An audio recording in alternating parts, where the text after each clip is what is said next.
I'm excited today to show you 3 more lanyard combinations. Combinations are one of the best parts of lanyard making. There's an infinite number of ways you can combine different stitches in the same lanyard and use colors in different ways, and just making a small change can make a huge difference in how your lanyard looks, and it's just a great opportunity for creativity. I'll start with this one. This is a variation on the fluted columns. Of course, the fluted columns uses 6 pieces of gimp, and for all 6 I'm using 2-sided lanyard or 2-colored pieces of gimp. For this long one across here, I'm using a piece of gimp that is black on one side and red on the other. For this long piece of gimp, I'm using gimp that is blue on one side and green on the other. This short piece is gray on one side and yellow on the other.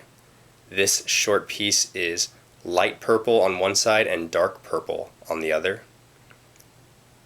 This short piece is dark orange on one side and light orange on the other.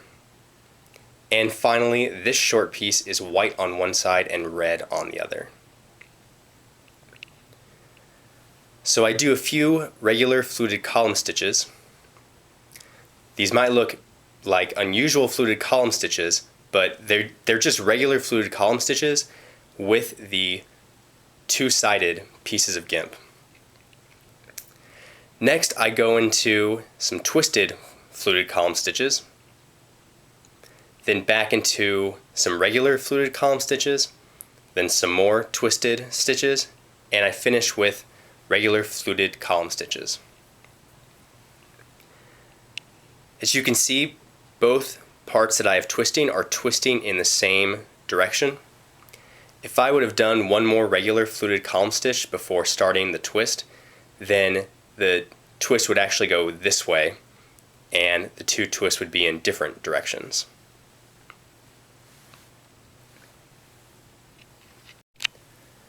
This combination is also a variation on the fluted columns. Here, both of my long pieces of gimp are purple on one side and pink on the other. And all 4 of my short pieces are clear. Using clear gimp is a great way to try to change a lanyard around a little bit. The thing that I love about using clear gimp is that when you see through it, you can actually see the way that the colored pieces of gimp are moving back and forth. So in the case of this lanyard, you can see things that the pink and purple strands are doing that you wouldn't be able to see if the clear strand was a different color. Like say it was red, you wouldn't be able to see the purple and pink strands going back and forth here. So I do a few regular fluted column stitches, and then I actually break the fluted column stitch into 4 separate triangle stitches. Because the fluted column stitch has 6 pieces of gimp, that means 12 strands. 12 strands can give you 4 triangle stitches, since each uses 3.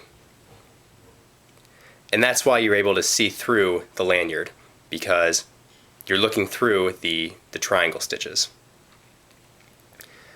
Then I reconnect the triangle stitches into a few fluted column stitches, then I break them into triangle stitches again, and then I finish with a few fluted column stitches.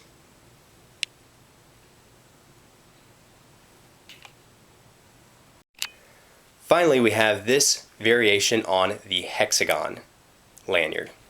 The hexagon, of course, uses 6 pieces of gimp, and all 6 of mine are 2-sided for this lanyard. One is black on one side and white on the other. One is blue on one side and green on the other. One is dark purple on one side, light purple on the other. Then I have red and black, gray and yellow, and light orange and dark orange.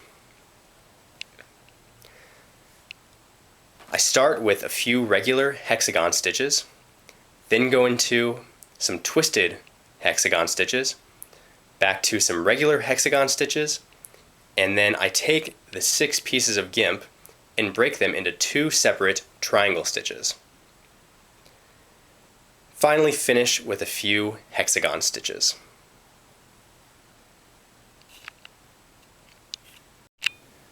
So those are some of my combinations, but what I really like to see are all of the combinations that all of you are working on.